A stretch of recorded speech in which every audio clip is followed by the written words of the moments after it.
Bonjour, tout d'abord, nous sommes ici près de l'Institut du monde arabe. Regardez plutôt ce merveilleux bâtiment. Voilà, merveilleux c'est le bâtiment, hein. C'est pas moi, regardez-le, vous apprécierez, c'est magnifique moucharabier. Nous sommes donc à Paris, ici en bas de boulevard Saint-Germain, sur la place Mohamed V. Alors quelques mots sur l'actualité devant cette mascarade, cette pièce de théâtre quasiment immonde qui se joue ici. En ce moment, une supercherie médiatique inouïe et politique. Une révolution à l'envers, on confisque le pouvoir, une démocrature, sans que personne ne semble bouger, on est un peu avachi. Devant ce guignol, eh bien, je pense à Chantal Goya, vous savez, cet artiste qui avait repris dans son spectacle Les Guignols différentes marionnettes pour amuser les grands et petits. Je pense qu'elle aurait beaucoup de succès en reprenant les Guignols d'aujourd'hui, avec les nouvelles tronches qu'on nous propose ici. Donc une espèce de mini coup d'État organisé par Manu Ier, avec son nouveau Kennedy, hein, son Barnier dont personne ne voulait, hein, son nouveau vizir. Alors, décision impériale de rester, malgré que tout le monde lui a demandé de dégager, à Macron et à lui. Il nous a repris le même, avec une mini-majorité de droite, enfin une majorité qui en est plus une. Il a repris des gars de droite alors que personne n'en voulait. Il a réussi sans aucune vergogne, sans vergogne, à nous replacer finalement la même équipe qui est finalement détestée, qui est méprisée, un peu comme lui, par une grande partie de l'opinion, mais comme disait Michel Audiard, hein, passez-moi l'expression, les cons causent tout, c'est même à ça qu'on les reconnaît. Bref, chers amis, c'est la mascarade absolue. Alors si à l'époque les gens en France, ils avaient un cœur de se révolter, c'est vrai qu'ils n'étaient pas pollués, empoisonnés par le discours médiatique, par la morphine médiatique, par l'anesthésie médiatique qui leur coupe les neurones en deux, qui coupe les synapses. Vous savez, les synapses, ce sont ces liaisons qui relient les neurones, qui nous permettent de penser. Eh bien, aujourd'hui, ces synapses et ces neurones ont été remplacés par la zappeuse, par les différents réseaux sociaux, en fait, par la télé-poubelle et la propagande. Bref, si à l'époque la France se révoltait en 1789, ou voire en 1830 ou en 1848, eh bien, c'est fini maintenant. Pour parler de 1830 et 1848, juste un mot sur l'histoire. En 1830, quand les Algériens vont se révolter, c'est un criminel, c'est un génocidaire qui, à mon sens, devrait être jugé pour génocide. C'est un certain Cavagnac, un Cavagnac sanguinaire qui a fait tuer des milliers d'Algériens lorsque les Algériens se révoltent. Il va récidiver cette fois-ci, mais sur les Français. En 1848, nouvelle révolution, il massacrera des milliers de Français, comme il l'a fait pour les Algériens. Et ce mec aura le culot, cet ordure, de se présenter aux élections présidentielles de 1848 contre Napoléon. Bref, la virilité de cette France semble avoir disparu, ce désir de destitution de quelqu'un qui leur joue à l'envers, qui leur a fait un peu cocu, en remettant un mec qui ne représente que lui-même, Babar Barnier, le vizir dans cette république qui devient peut-être une république bananière avec une monnaie de singe. Eh bien l'habitude a été prise de nous mettre soit une carotte ou une banane. Donc nous sommes sous un régime bananier. Et tout le monde apparemment ne dit pas grand-chose, même si on parle de destitution. Eh bien si la France insoumise parle de destitution, eh bien les médias parlent de propagande, de haine, etc., d'envie de révolution, de non-respect de la légitimité du président. Enfin, vous voyez un peu le discours, ceci, cela. Cette trahison, à l'époque, les Français avaient cœur de la sanctionner.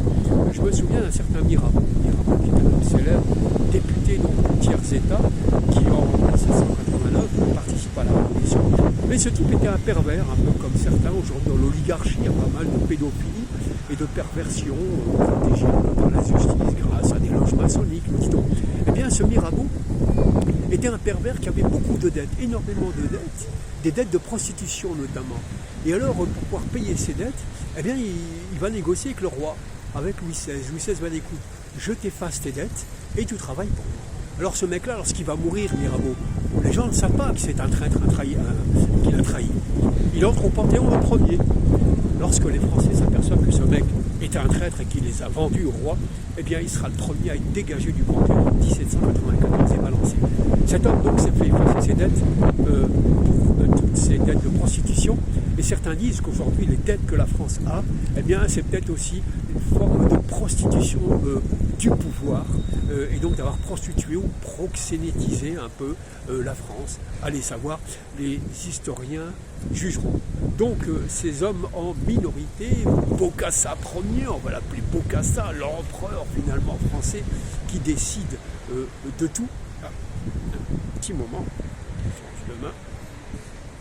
Voilà, cet empereur qui décide de tout, bien a décidé finalement que la France était sa chose, et il a mis ces éléments au pouvoir sans que personne ne conteste, avec l'argent qui continue à dégager. D'ailleurs, je lisais une interview de David Guiraud de la France Insoumise qui rappelait que sur les 140 milliards de TVA, eh bien, ces 140 milliards de TVA n'ont pas été reversés au Trésor français, ont été reversés en dons, en bénéfices, au capital, aux amis du pouvoir. Une partie de cet argent a été versé à ces gens en cadeaux fiscaux. Voilà. Et d'ailleurs, Olivier de Lamarche, qui est autre chose que Bruno Le Maire, Olivier de Lamarche, qui est un véritable économiste, pas un rigolo en papier, etc., puisque Bruno Le Maire est à peu près à la finance ce que je suis à la course à vélo, autrement dit un zéro. Eh bien, Olivier de Lamarche déclare récemment dans un livre qu'une grande partie de l'argent qui est versé sans arrêt à fonds perdu à Zelensky sous les ordres de la Maison Blanche ou de l'OTAN ou du lobby financier, eh bien cet argent ne va quasiment pas à l'Ukraine, mais on la retrouve chez les gangsters ou chez les oligarques ukrainiens, puisqu'Olivier de Lamarche affirme que ces gens-là vivent dans un luxe de milliardaires avec des limousines qui feraient rougir n'importe quel chef d'État, avec des villas du côté de la Riviera et un peu partout qui feraient rougir le monde entier. Voilà où l'argent va. Ça, c'est un ministre dont on aurait besoin, des types pareils, mais non. Bokassa Ier, Emmanuel Ier préfère, je sais pas, nommer Premier ministre, pourquoi pas demain Madonna, hein, Chantal Goya, pourquoi pas, puisqu'elle sait orchestrer les marionnettes, je ne sais pas, moi Mireille Mathieu, ou peut-être même sa propre épouse. Enfin, oui, le guignol continue. Et si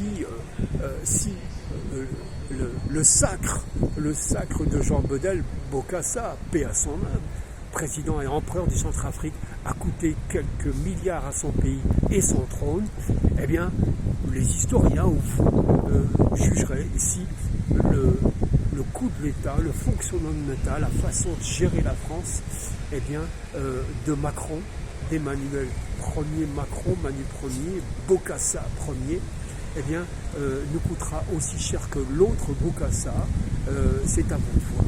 Merci en tous les cas. N'oubliez pas de donner un pouce en l'air ou en bas, de faire des commentaires si vous voulez bien, et surtout de partager la vidéo, puisque ça permettra au recensement de la vidéo et de faire augmenter le nombre d'abonnés. Je vous remercie infiniment.